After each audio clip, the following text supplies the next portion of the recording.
नमस्कार दोस्तों, मैं आपका दोस्त आपका साथी चंद्रजीत शर्मा।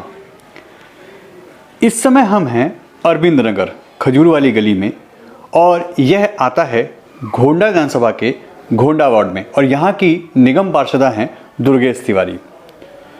यहाँ पे एक परिवार को अपने बच्चे का बर्थडे मनाना बहुत भारी पड़ा है। उनकी खुशियों में यहाँ कुछ असामाजिक तत्व जो कि यहाँ पे बराबर देखे आते हैं।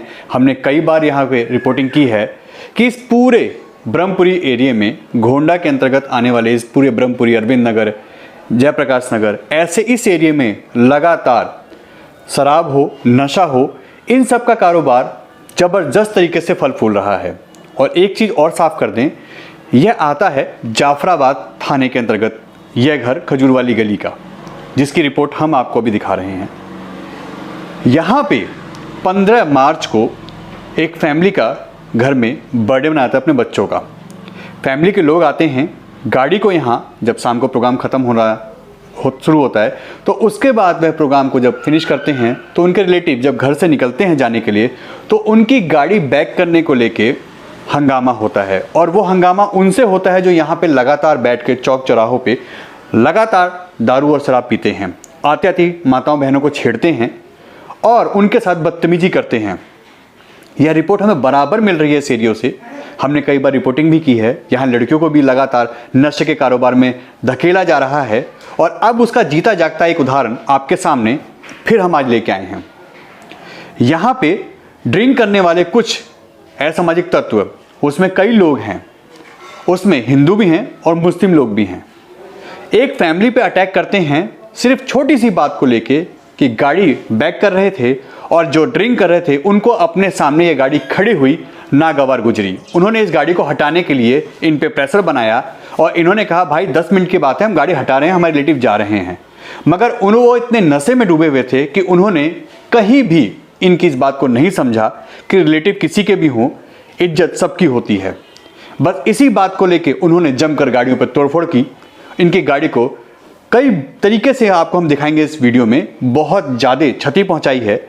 जो उस समय वहां मौजूद था उन सबको डंडों से, लाठियों से और जो भी उनके हाथ में उस टाइम पड़ा पीटा गया, मारा गया। और उसके बाद यह लोग लगातार एफआईआर करने के लिए चक्कर काट रहे हैं थाने के। 100 नंबर कॉल की है इन्होंने। 100 नंबर कॉल करने का मतलब होता है 24 घंटे में एफआईआर होना। मगर आज 19 तारीख है, 15 तारीख का मामला है, करीब करीब 5 से 6 दिन हो चुके हैं। हालत ये है, ये लोग रोज़ थाने जा रहे हैं, आईओ साहब को रोज़ फ़ोन कर रहे हैं, रोज़ उनसे मिलने की कोशिश कर रहे हैं, मगर वो इतने बिजी हैं कि रोज़ उनका यही कहना होता है, मिलता हूँ, बताता हूँ, कल मिलना, आप थाने आके बैठ जाओ, मैं आ रहा हूँ। और ये लोग थक चुके हैं। अब ये लोग डीसीपी ऑफिस जाने की तैयारी कर रहे हैं। अब आप खुद सोचिए, 24 घंटे में जो कानून कहता है एफआईआर दर्ज होनी चाहिए, क्यों नहीं हुई? पुलिस प्रशासन का मिला हुआ इन लोगों से या इनके जैक किसी भी इंसानियत के ऊपर भारी पड़ रहे हैं? क्या इनकी सेटिंग ऐसी है? क्या पुलिस वालों से इनकी मेलजोल इतने अच्छे हैं या कुछ ले दे के काम कर दिया गया है जिसकी वजह से एफआईआर दर्ज नहीं हो रही? 1 हफ्ता करीब होने को आ रहा है और अब यह लोग परेशान हो चुके हैं। आखिर इसमें इतना ढुलमुल रवैया क्यों? अगर एक नॉर्मल रिपोर्ट भी आप कराने जाएंगे, एक कंप्लेंट भी देते हैं, तो उसके भी 24 घंटे बाद एफआईआर दर्ज होती है। यह रूल कहता है। डीसीपी साहब इस पे संज्ञान लें, हम उनसे निवेदन करते हैं। साथ ही साथ जॉइंट सीपी यानी कि दिल्ली के जो यहाँ के जो कमिश्नर हैं अस्थाना जी, उनके सख्त निर्देश हैं कि किसी की भी एफआईआर 24 घंटे के अंदर हो। कोई भी पुलिसकर्मी अगर काम नहीं करता है ढंग से तो उस पर भी एक्शन लिया जाएगा। मगर पुलिस वालों के अंदर कहीं भी कोई भी ऐसा डर नहीं है। उनके किसी भी अफसर की उनके लिए कही हुई बातों के लिए कोई अहमत नहीं है और इसका जीता जागता एग्जाम्पल आपके सामने है। अब हम बात कराते हैं उस फैमिली से कि उनके साथ ऐसा क्यों हुआ और क्या हुआ था और आखिर ये लोग इतना परेशान क्यों हैं। देखिए, 15 तारीख को जो हम खबर दिखा रहे हैं, यह वही गाड़ी है जिसमें किस तरीके से तोड़फोड़ की गई है। देखिए, इसे कोई भी शीशे नहीं बचे हैं। किस तरीके से इसमें तोड़फोड़ की गई है इन असामाजिक तत्वों द्वारा, जो ड्रिंक करके यहाँ नशे बेचते भी हैं, नशा परोसते भी हैं उनकी ये हालत है। और पुलिस प्रशासन इस पे हमेशा चुप्पी साध लेता है और इनको हमें, क्योंकि यहाँ कई बार खबर कर चुके हैं, और पुलिस प्रशासन इस पे कोई भी काम क्यों नहीं करता, इन पर सख्ती क्यों नहीं बरतता। आप देखिए, ये देखिए किस तरीके से इस पे वार किया गया है। सोचिए इसमें जो फैमिली थी उसके साथ कितना बड़ा हादसा हुआ है और किस तरीके की सोची समझी रणनीति के हिसाब से इनके साथ यह मारपिटाई की गई है। और सिर्फ एक मामूली सी बात के लिए कि अगर इन्होंने रिक्वेस्ट की थी कि 2 मिनट रुक जाइए, हम अपनी फैमिली को भेज रहे हैं यहाँ से, वो जा रहे हैं, तो भी लोग नहीं रुके हैं। और ये देखिए, ये देखिए, ये सब स्क्रैचेस हैं चीज़ों के, और क्योंकि 4-5 दिन हो गए हैं तो अब इस पे जंग के निशान भी आने लगे हैं और सब तोड़फोड़ की गई है इस गाड़ी पे। और आप अंदाज़ा लगा सकते हैं कि कितना बुरी तरीके से इस फैमिली पर अटैक किया गया है। और उसके बाद भी पुलिस अगर इनको FIR के लटकाती है, इनको रोज़ टालमटोल करके इनको बोलती है कि कल आइए, आज मिलेंगे, परसों मिलेंगे, देखते हैं, तो पुलिस कैसा काम करती है ये आपके सामने एग्जाम्पल है। एक FIR नहीं होती है 5 दिन के अंदर, तो पुलिस के काम के और पुलिस के इस रवैये पे तो उंगली उठेगी उठेगी। हम अब भी रिक्वेस्ट कर रहे हैं DCP नॉर्थ ईस्ट दिल्ली से, जो कि सीलमपुर के अंतर्गत आते हैं, अगर उन्होंने इस पे संज्ञान नहीं लिया तो ऐसे हादसे बराबर होते हैं, क्योंकि ये हमारा तीसरा चौथा मामला है इस एरिया का और लगातार ऐसे मामले यहाँ आ रहे हैं। और थाना उस्मानपुर हो, जाफराबाद हो, सीलमपुर हो, हालत वही है। यहाँ पे असामाजिक तत्व जो ड्रिंक करते हैं, जो नशा बेचते हैं, महिलाओं के साथ व्यवहार करते हैं, उनकी इससे हिम्मत बढ़ती है और जब उनके खिलाफ एक्शन नहीं होता, लीपापोती की जाती ही है, तो फिर जाहिर सी बात है ऐसे हादसे और बढ़ेंगे। जी भाई साहब, क्या मामला है और कब हुआ था यह हादसा? ये 15 तारीख को हुआ था, 15/3/2022 को। और मैं अपने मेहमानों को, जो मेरे पोते के जन्मदिन में आए हुए थे कुछ मेहमान हमारे, तो 11:30 बजे के करीब खाना वाना खाकर सब फारिग हो चुके थे। तो हम उनको विदा कर रहे थे, मैं और मेरे बेटे का साला उनकी गाड़ियां निकालकर, सामने पार्किंग है तो वहाँ टी पॉइंट पर बैक करके लगा रहे थे। फैमिली तैयार थी। वहाँ पे कुछ गलत टाइप के जो लड़के हैं वो दारू और गांजा का सिगरेट वगैरह पी रहे थे, नशा कर रहे थे। उन्होंने मेरे से कहा भाई गाड़ी हटाओ यहाँ से, यहाँ गाड़ी नहीं लगेगी। मैंने उनसे कहा भाई साहब ये फैमिली आई हुई है, हमारे मेहमान आए हुए हैं, 2 मिनट में जा रहे हैं, वो सामने खड़े हुए हैं, बैठ के जा रहे हैं, उनकी गाड़ी बैक कर। नहीं यहाँ से हटाओ, यहाँ कोई वो नहीं है, तो जानता नहीं है हम कौन है फलाना। मैंने कहा जी मैं नहीं जानता, कोई बात नहीं, लेकिन मेरे मेहमान आए हुए हैं, इन्हें चले जान दो, कोई बात है, ऐसी कोई वो नहीं है, नहीं हटाएगा अभी। मैंने कहा भाई आप लोग कौन हो? तो कह लगे तू हमें नहीं जानता। तो उन्होंने मेरे को जाति अपशब्द बोले, उसके बाद में मेरे को गालियाँ भी दी। थोड़ा सा मेरा इतराज़ करने के बाद में उन्होंने मेरी गिरबान पकड़ी और मेरे में थप्पड़ मारा। उसी दौरान मेरे बेटे के साले ने कहा कि मौसा जी आपकी चैन तोड़ ली। मैंने देखा तो चैन गायब हो गई। तो लड़के ने उसकी कॉली भर ली, उसने दूसरे लड़कों ने उसके डंडा मारा हाथ में, वो छुट गया। फिर मैंने उसको भागकर कॉली भर ली। 2 लाठी मेरे मारी, घूंसा लात मारे मेरे में। फिर उसके बाद में उन्होंने फ़ोन कर दिया, कुछ मुसलमानों के 10-12 लड़के हैं जो हैं वो लाठी डंडे और भागे हुए आए। तो उन्होंने इतना तकड़ा हमला कराया, पब्लिक भी थी, बहुत तकड़ा हमला करा और पथराव इतना तेज़ करा कि मेरे यहाँ कंधे में भी ईंट लगी हुई है। मैंने MLC भी कराई है रात को जाकर, और दोनों ने, और उन्होंने इतना मतलब हंगामा करा कि गाड़ी को भी पूरा डैमेज कर दिया। तो मेरी आपसे रिक्वेस्ट है, प्रशासन से भी रिक्वेस्ट है कि ये जो पार्किंग खुली हुई है ये अनऑथराइज पार्किंग है और यहाँ पर गुंडों का अड्डा है। आए दिन यहाँ झगड़ा, चैन, मोबाइल और लड़कियों को छेड़ना, ये गुंडागर्दी यहाँ होती रहती है। और बाहर के लोग इस एरिए में इसीलिए ही डर की वजह से आते नहीं हैं कि वहाँ पे लूटपाट होती है और मारपिटाई होती है। तो प्रशासन से मेरी रिक्वेस्ट है हाथ जोड़कर कि मुझे न्याय मिले और यहाँ से ये पार्किंग ख़त्म होनी चाहिए, इनकी गुंडागर्दी ख़त्म होनी चाहिए। क्या वो लोगों को पहचाना गया है अभी तक? क्या नाम किसी के सामने आए हैं? हाँ, मैं पहचानता नहीं था, लेकिन लोगों ने मेरे को बताया कि ये वो लोग हैं। तो तब मैं उनको पहचान पाया कि हाँ ये वो लोग हैं। उनके 5 नाम हैं मेरे सामने और अन्य जो हैं उनके नाम नहीं हैं। तो 5 नाम मैंने लिख कर रखे हैं। पुलिस क्या कर रही है इस पे अभी तक? पुलिस ने हमारी FRI नहीं करी। हम बार थाने चले जाते हैं, बैठ जाते हैं। वो कभी कहीं कहते हैं कि कड़कंडू में हूँ, कभी DCP की मीटिंग में हूँ, कभी SHO साहब की मीटिंग में हूँ, लेकिन कोई सुनवाई नहीं हो रही। कभी कहते हैं कि भाई ये चैन हटा दो, ये गाड़ी टूटी हुई हटा दो, या जाति अपशब्द बोले इन्हें हटा दो। मैंने कहा जी फिर साहब ये रिपोर्ट किस चीज़ की रहेगी, क्या इसमें धारा बनेगी? जो मेरे साथ हुआ है सच्चाई में वो लिखो आप, मैं कोई झूठ नहीं बोल रहा। आप जाके देखो मौके पर मीटर वहाँ टूटे पड़े हैं। आप जाकर पूछो पब्लिक से कि कितना पथराव हुआ, क्या हुआ है, आप उसी तरीके से मेरी रिपोर्ट लिखो। क्यों हटा दो? वो कहते हैं कि केस में दम नहीं रहेगा, तुम्हारी पूरी फैमिली खिंच जाएगी, इसमें सारी फैमिलियाँ कोर्ट में धक्के खाएंगी। मैं झगड़ा मुझसे हुआ, धक्के मैं खाऊंगा, मेरी फैमिली क्यों खाएगी? नुकसान जैसे यहाँ पे आप बता रहे हो गाड़ी का तोड़फोड़ की गई है, आपकी चैन भी तोड़ी गई है, उसमें आसपास के मकानों के मीटर भी टूटे हैं, तो यानी कितने ज्यादा लोग यहाँ पे पहुंच गए थे यहाँ पे, और किस तरीके का यहाँ पे मतलब लड़ाई झगड़ा हो गया था? 150 से 200 लोग यहाँ लेडीज और जेंट्स इकट्ठे हो गए थे। लोगों का क्या रिएक्शन था? लोगों ने सपोर्ट नहीं किया आपके लिए? लोगों ने तो बस हल्ला मचाया कि मार लिया, बचाओ बचाओ बचाओ बचाओ, पकड़ो पकड़ो, बस ये शोर मचाया था। हमें भी पकड़ लिया था लोगों ने। अगर हमें नहीं पकड़े होते तो हम शायद अपनी जान बचा कर अपने घर को वापस आ जाते। और जैसा कि आप बता रहे हैं कि काफ़ी बड़ी संख्या में लड़के यहाँ पे ड्रिंक करते हैं जी, यहाँ पे लड़कियों को छेड़ते भी हैं, यहाँ पे नशे का भी कारोबार करते रहते हैं वो लोग। तो ऐसे में यहाँ के जो निगम पार्षद हैं आपके घर से मुश्किल से 20 कदम की दूरी पे रहते हैं जी, यहाँ पे दुर्गेश तिवारी जी यहाँ के निगम पार्षद। हाँ जी। उन्होंने इस पे कोई एक्शन नहीं लिया, कोई सपोर्ट नहीं किया? नहीं, उनसे मैंने कम से कम 1 नहीं 10 बार उनको शिकायत करी है और उनको दिखाया कि देखो तुम्हारे घर के सामने, तुम्हारे घर पर बैठकर ये गांजा पी रहे हैं यार, यहाँ पे लड़की छेड़ रहे हैं यार, गालियाँ गंदी गंदी बक रहे हैं, तो आप इन्हें हटाते क्यों नहीं हो, कहते कुछ क्यों नहीं हो? तो वो सुनते हैं, अंदर चले जाते हैं। उनकी वाइफें भी खड़ी रहती हैं, देखती रहती हैं सारा, लेकिन बोलता कोई कुछ नहीं है, ना किसी की शिकायत को सुन रहे हैं और देख कर भी कुछ नहीं बोलते हैं। और शायद है उन्हीं की ही ना बोलने से ये इतना जो इनका दारू पीने का, गांजा पीने का जो धंधा चल रहा है वो सरेआम इसी वजह से चल रहा है।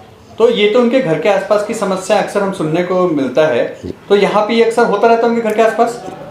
डेली का रोज का काम है उनका। कुछ नहीं बोलते लोग? कुछ नहीं बोलते, और सारे लोग जानते हैं आसपास के, किसी से भी आप पूछ के देखें, सारे लोग जानते हैं। और सब लोग यहाँ पर जो दुखी हैं उन लोगों से, उन्होंने अपना पूरा गुंडागर्दी का टेरर फैलाया हुआ है। कोई बोलता नहीं है डर की वजह से, सब डरते हैं। तो आप बार बार चक्कर काट रहे हैं थाने पे, आईओ से बात कर रहे हैं, मगर अभी तक 4 से 5 दिन हो चुके हैं, एफआईआर दर्ज नहीं हुई है, कोई कंप्लेंट नहीं ली गई? आप लोग कोई भी नहीं लिखी गई। भाई ये कह देते हैं 4 बजे आ जाना, 4 बजे जाते हैं, 4 बन के 5 घंटे बैठ कर आ जाते हैं। कभी कहते हैं कि मैं फ़ोन करके बुला लूँगा, कभी कुछ का, लेकिन अभी तक कुछ भी नहीं हुआ। आसपास के लोगों ने सपोर्ट किया? क्या वो कह रहे हैं कि मैं थाने चलना चाहिए या थाने में अपनी बात रखनी चाहिए? हाँ, सब आसपास के जो लोग हैं, जो इन लोगों से दुखी हैं, वो सब लोग सपोर्ट कर रहे हैं, कह रहे हैं कि चलो हम भी चलते हैं थाने में, क्यों नहीं लिख रहे, क्या बात है। लेकिन वो लोगों को ले जाकर मैं करूँगा क्या? वो खुद ही मतलब आईओ नहीं मिलते वहाँ, तो मैं क्या करूँगा उन्हें ले जाकर? अब क्या प्लान है आप लोगों का? अब मेरा डीसीपी ऑफिस? नहीं, मैं पहले एसएचओ साहब से मिलता हूँ, अगर वहाँ कोई रेस्पॉन्स मिलता तो ठीक है, नहीं तो मैं डीसीपी ऑफिस जाऊँगा। थाना आपका जाफराबाद थाना लगता है जी। तो ये समस्या आप लोगों ने पहले लिख के दी है? क्योंकि यहाँ मैंने अक्सर रिपोर्टिंग भी करी है जी, और मुझे दिखता भी है यहाँ पे कि अक्सर यहाँ पे नशे को ही लेके यहाँ पे हंगामा होता है। कभी लड़कियों के साथ यहाँ छेड़खानी की जाती है, कभी लड़कियों को नशे में इन्वॉल्व किया जाता है जी, और फिर उसके बाद यहाँ मारपिटाई भी आए दिन होती है। हाँ जी, क्योंकि यहाँ पर ये धंधा इतना तकड़ा चला हुआ है, ज़्यादातर इसमें मोमडन इन्वॉल्व हैं, और उन्होंने ऐसा टेरर फैलाया हुआ है कि शरीफ आदमी उनके सामने बोल नहीं पाता। और ये झगड़ा होने के बाद में भी मोमडनों के खुद हमारे पास में फ़ोन आए हैं, डराने के हिसाब से, धमकाने के उससे, कि ताकि ये केस ना करें, ताकि ये आगे ना बढ़ें। लेकिन हमने उनसे कह दिया भाई हम उस टाइप का आदमी नहीं है कि भाई हम तुमसे डर जाएंगे, हम तो शरीफ आदमी हैं, जो चीज़ हुई है उसे करेंगे ज़रूर। एक नाम इसमें वो भी निकल के आ रहा है जिसके बड़े भाई इस टाइम जेल में हैं, शाहरुख जी, और वो मौजपुर दंगे में उनका नाम आया था जी, उसके भाई का भी नाम इसमें आ रहा है? बिल्कुल आ रहा है, और उसी ग्रुप के आदमी है ये। जाफराबाद दंगे में उसी ग्रुप के आदमी है, उन्हीं का ही ये धंधा है। उसका भी नाम इसमें आ रहा है? हाँ, उसका भी नाम आ रहा है जी। जो पब्लिक ने बताया है मेरे को वो भी है। जानता मैं शकल से भी और नाम से भी नहीं हूँ, लेकिन बताया लोगों ने कि वो भी था, वो वाला। और जो और नाम आ रहे हैं वो लड़के कहाँ रहते हैं? पहले एक मोनू नाम का जो है वो यहीं रहता था, जाति से ठाकुर है, लेकिन वो 2 नंबर का काम करता है, जुआ खेलने का, सट्टा लगाने का, मैच पे सट्टा लगाने का। या कुछ लोग उसने बिगाड़े हुए हैं, हिंदुओं के बच्चों को बिगाड़ा हुआ है। और फिर जब यहाँ से उनका झगड़े हुए कई दफ़े इसी बात को लेकर, तो वो जगह देखकर अब गंगा डेयरी के पीछे चले गए हैं मौजपुर में। और वो आते यहीं हैं, सामने वो ऑफिस भी बनाया हुआ है, यहाँ पर वो ये धंधा करते हैं, पैसा देते हैं ब्याज पर, और वो हार जाते हैं तो फिर उनसे पैसा लेने की वसूली करने के लिए उनके साथ में मारपिटाई भी की जाती है। जिस दिन हमसे झगड़ा हुआ उस दिन मेरे से पहले मारपिटाई एक जगह कर भी आए थे वो। और इस पर पुलिस कोई संज्ञान नहीं रही, पुलिस कुछ कार्रवाई नहीं करती। कोई पुलिस कोई कार्रवाई नहीं कर रही, कुछ भी नहीं कर रही यहाँ पर। तो यहाँ लोगों की कमी है या पुलिस प्रशासन की? लोगों की तो ये कमी है कि लोग बेचारे डरते हैं जो शरीफ हैं। बदमाश तो यहाँ है नहीं इतने कि जो भी उनसे कोई लड़ेगा, सामना करेगा। लेकिन पुलिस की पता नहीं क्यों मतलब इंक्वायरी नहीं करती है, क्यों इन पर मतलब पकड़ नहीं बनाती, ये पुलिस जाने, या इनकी दोनों की सेटिंग है आपस में। 15 तारीख को आप भी उस लड़ाई के दौरान पहुंचे थे, जब आपने देखा तो वहाँ माजरा क्या था? माजरा तो जी जो भी हुआ, मैं 11:39 पे मेरे पास फ़ोन पहुंचा है और मैं 42 मिनट पे यहाँ आ गया हूँ। जैसे ही मैं आया तो मैंने देखा कि वो लड़के भाग रहे थे वापस, पत्थर वत्थर मारे थे उन्होंने।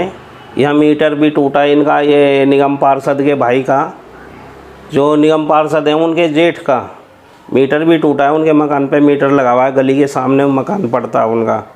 तो मैंने देखा कुछ लोग हमारे यहाँ के खड़े हुए थे, पर ये जो हैं प्रकाश जी और इनका लड़का बंटी, इनको कुछ लोगों ने पकड़ा हुआ था, मत लड़ो मत लड़ो।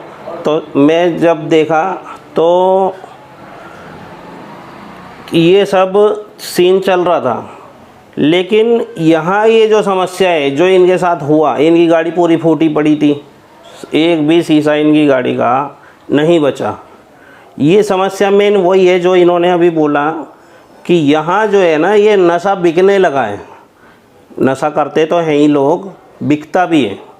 और ये जो पार्किंग है, इसके जो आसपास का इलाका, ये पार्किंग तो अब बनी है कुछ सालों में, लेकिन पहले भी ये जो ओके टेलर वाली गली है हमारी, इसमें लूटपाट भी होती है, चेन तोड़ ली, कुंडल तोड़ लिए और सारे काम होते हैं इस गली में।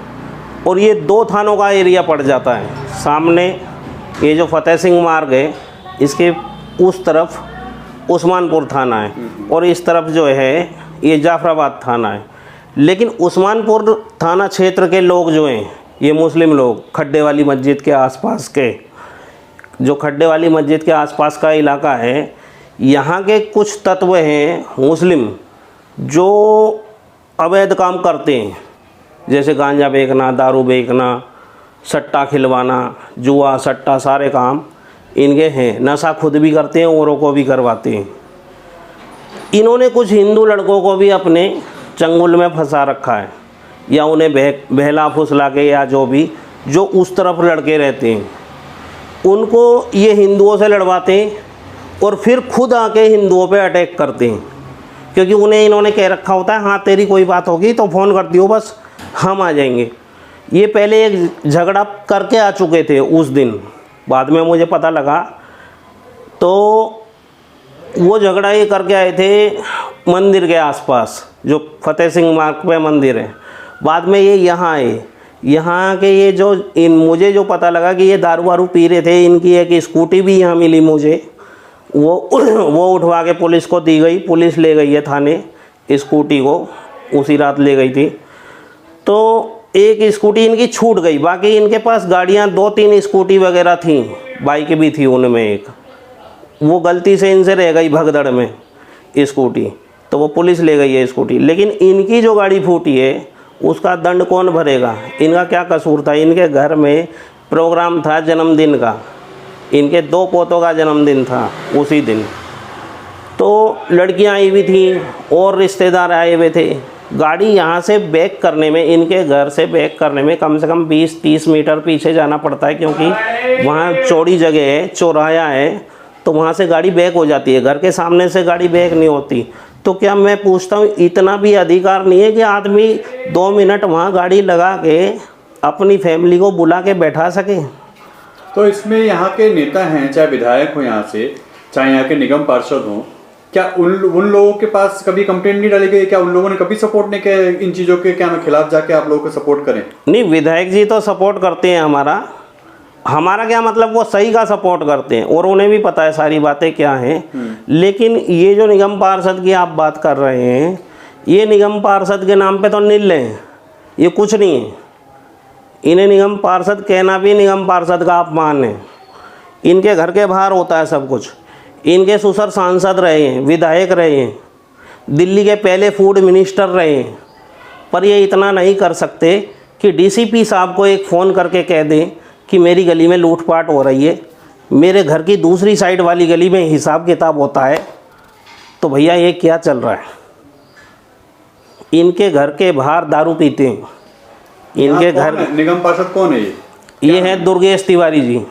ललित तिवारी जो यहाँ से सांसद रह चुके हैं, उनके बहू हैं। हाँ जी, वो नाम की निगम पार्षद हैं, काम उनके हस्बैंड करते हैं।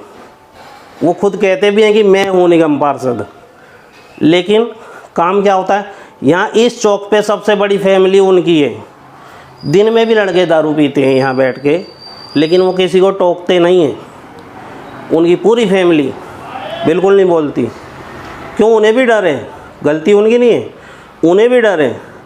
डर ये है कि मुसलमान उनके घर पे हमला कर देंगे, ये वो कहते भी हैं इस बात तो को। डर है इसलिए ये मतलब सपोर्ट क्या करते ये हैं? एक सांसद की बहू जो निगम पार्षद है, उस फैमिली को डर है कि अगर हमने यहाँ कुछ लिख के दिया या मुसलमानों के खिलाफ जो आताताई हैं यहाँ, उनके खिलाफ कुछ लिख के दिया, तो वो हमारे घर पे 200-300 की भीड़, 500 की भीड़ लाके अटैक कर देंगे और वो हथियारों को लेके आएंगे।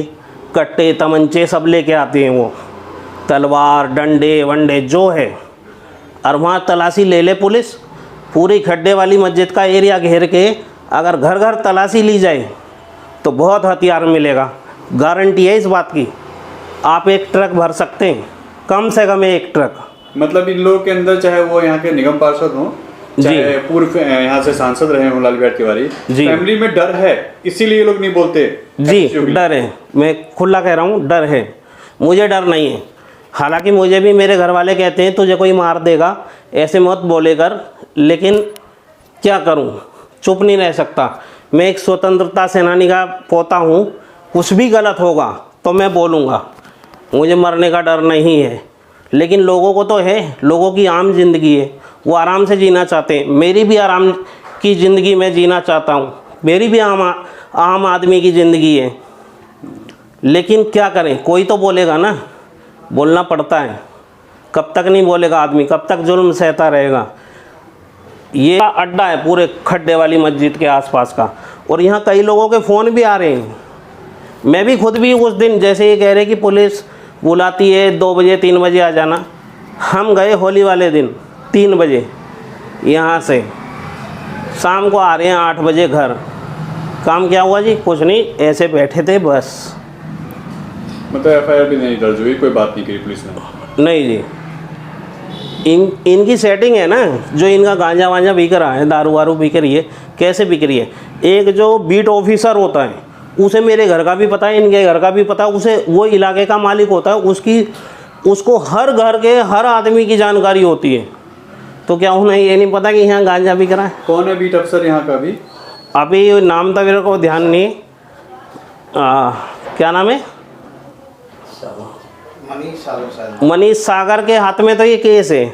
बीट ऑफिसर जो है मनीष सागर जी, तो वो हैं ये आईओ इंक्वायरी ऑफिसर।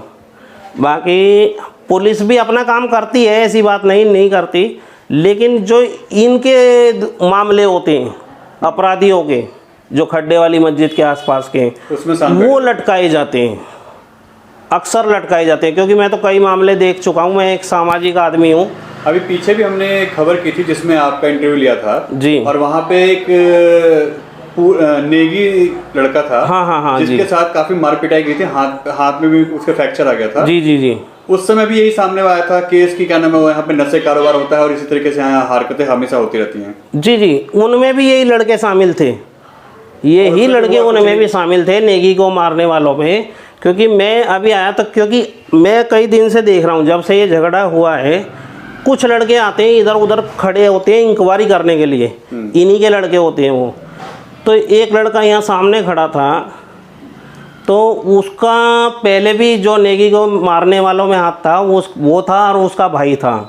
वो मेरे से कहने लगा मुझे रोक के कि जी आपने मेरे ऊपर केस लगवा दिया, झगड़ा तो मेरे भाई का हुआ था। मैंने कहा तो तेरे भाई के साथ इतने 30-35 लोग आके एक लड़के को मार रहे थे, तो तू उनका साथ दे रहा था।